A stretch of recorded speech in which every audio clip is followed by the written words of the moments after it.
Halo, selamat datang di RO bersama gue Reza. Jadi di video ini gue mau cerita pengalaman gue menggunakan si Apple Magic Mouse ini.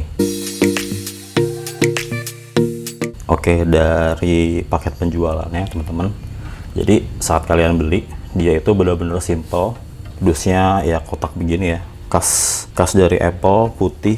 Unboxing experience-nya juga gue bisa bilang sangat enak. Dia bukaan atas begini. Terus di dalam boxnya biasa ya, ada manual booknya, terus dapat kabel lightning juga warna hitam. Nah, gue lupa dapat stiker apa enggak gitu, udah lama juga sih gue beli. Jadi si Apple Magic Mouse ini gue beli di tahun 2018. Dulu awal-awal keluar ini bersamaan dengan iMac Pro yang warna hitam. Jadi ketika gue beli dia di harga masih 2 juta, cukup mahal. Nah, gue sebelumnya juga pakai juga Apple Magic Mouse yang pertama tuh yang masih pakai kabel, terus masih ada kayak scroll wheelnya gitu, yang kayak kacang gitu ya. Itu gue pakai juga dulu pas pakai iMac. Nah, habis itu gue pakai Apple Magic Mouse yang baru, yang wireless, terus Bluetooth juga. Habis itu tapi masih pakai baterai A2 kalau nggak salah buat menghidupkannya. Nah, kalau Apple Magic Mouse yang gue punya ini, yang Space Gray ini, dia itu udah rechargeable, udah ada baterainya di dalam. Jadi enak ya teman-teman ya, kalau baterainya habis tinggal ngecas aja di sini pakai lightning cable.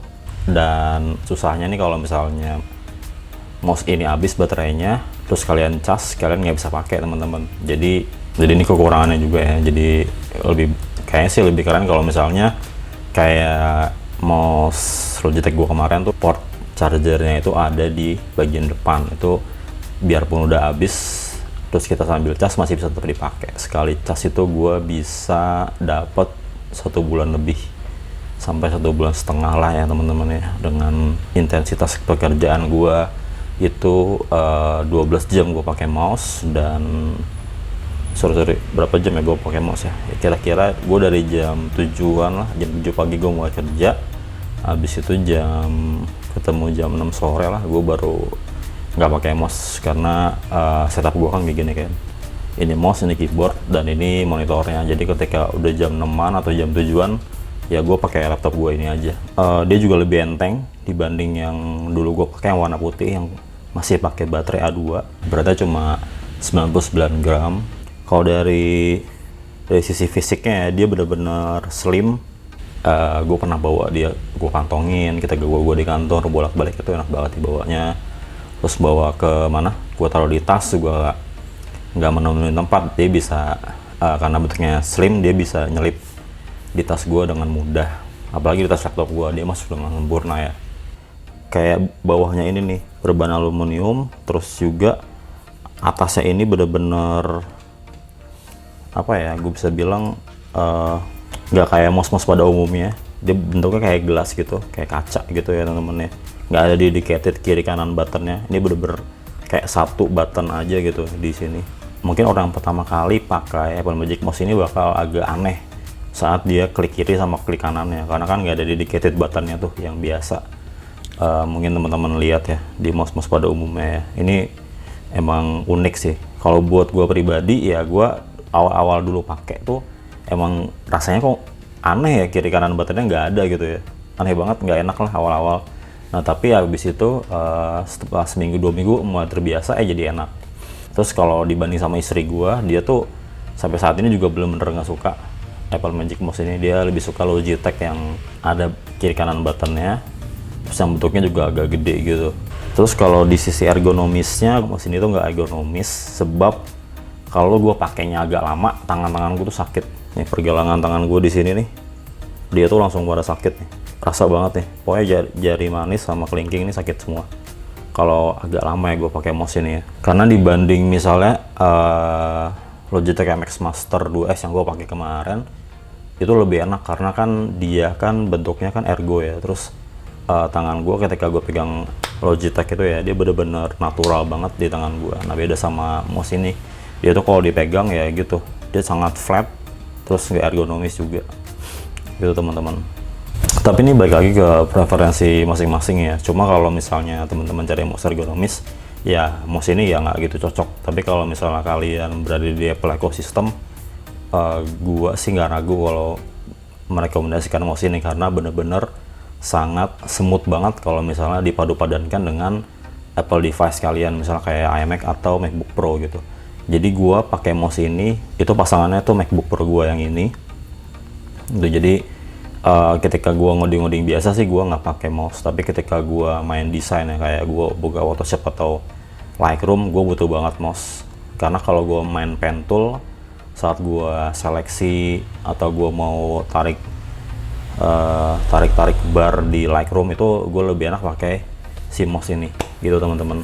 Dan juga ketika gue main aplikasi editing ya kayak iMovie gitu, mouse ini bener-bener enak karena dia kan bisa horizontal scrolling ya. Jadi ini memudahkan gue banget ketika gue ngedit dengan timeline yang sangat panjang. Terus untuk koneksinya dia hanya bisa menggunakan Bluetooth. Lalu fitur menarik lainnya, dia itu mirip-mirip trackpadnya MacBook ya. Dia itu bisa gestur. Nah, untuk gestur kira-kira kayak gini teman-teman ya. Nah, ini gue bisa swipe begini. Nah, tuh swipe kiri kanan gini. Terus gue bisa buka double tap gini, gue bisa buka window. Ya, tuh teman-teman. Nah, kayak gini. Ini menariknya Apple Magic Mouse ya. Terus kalau misalnya gue lagi di browser nih, kayak begini ya posisi gue. Nah, terus gue buka ini ya, buka berita. Nah, ini gue bisa back nih dengan cara begini aja. Nah, terus gue bisa maju lagi. Kayak gitu teman-teman, menariknya ya. Fungsi-fungsi mouse ini benar-benar mirip trackpad. Jadinya sampai saat ini gue sangat nyaman sih menggunakan mouse ini gitu teman-teman. Baik lagi untuk harganya, karena dulu 2 juta, sekarang udah di harga 1,4 juta di iBox. Main gue intip, terus kalau di marketplace itu gue lihat 1,1 juta. Untuk Space Gray yang putih itu lebih murah, 100.000 atau 200.000-an teman-teman gitu. Secondnya ada di antara 1 juta ke bawah, 800 sampai 1 jutaan. Oke, karena dia bentuknya kayak kaca ya di atas sini, jadi kalau kebentur-bentur dia tuh gampang banget baret, mungkin bisa pecah juga. Tapi sampai saat ini mouse-nya cuma jatuh doang. Dan gua lihat, nah nih di area sini ada kayak dent gitu. Nah, ini Apple Magic Mouse gua yang kedua sih, yang warna hitam. Dulu itu gua ada satu lagi yang hitam juga. Nah, itu pernah jatuh juga di sini. Itu kayak retak malah jadinya. Makanya ini kalau bawa mouse ini emang agak hati-hati sih, karena bentuknya kecil ya. Terus dia itu aluminium, bawahnya terus atasnya kayak kaca gini. Kalau kebentur-bentur lumayan juga sih. Kalau gue bisa kasih saran, mungkin ya dengan harga 2 jutaan atau 1,5 juta nih untuk mouse, mungkin teman-teman bisa punya banyak pilihan kayak Logitech MX Master 3 atau Logitech MX Master 2S. Itu gue bisa bilang kalau Logitech itu ya, itu ergonya yang diincer gitu teman-teman ya. MX Anywhere itu juga enak profilnya. Jadi alasan kuat teman-teman untuk membeli mouse ini mungkin dari sisi tadi Apple ecosystem. Teman-teman pakai iMac atau pakai MacBook Pro atau pakai Mac Mini, mouse-nya cocok banget pakai ini. Jadi yang tadi yang gue bisa bilang, gesturnya itu bener-bener kalian bakal dapet. Terus pengalaman kalian saat bekerja juga enak banget gitu teman-teman. Ya kurangnya cuma ergonomis aja sih, sama harganya aja yang agak mahal. Tapi ini balik lagi ke selera masing-masing. Kalau buat gue pribadi saat ini, gue suka mouse ini, tapi gue juga suka yang Logitech tadi. Itu juga enak soalnya saat gue pakai. Tapi akhirnya gue memutuskan untuk pakai mouse ini dulu sampai dia rusak. Baru mungkin kalau suatu saat gue beli mouse lagi, gue bakal beli Logitech MX Master 3 dan pasangannya mungkin Logitech MX Key yang mini. Kan ada tuh sekarang Logitech yang baru yang nggak pakai numpad. Oke teman-teman, paling itu yang bisa gue cerita. Kalau misalnya kalian suka dengan video ini, boleh di like videonya. Kalau nggak suka, boleh di dislike. Dan kalau misalnya kalian mau bertanya, boleh di komen. Habis itu boleh subscribe juga channelnya. Dan terima kasih buat yang udah mampir ya.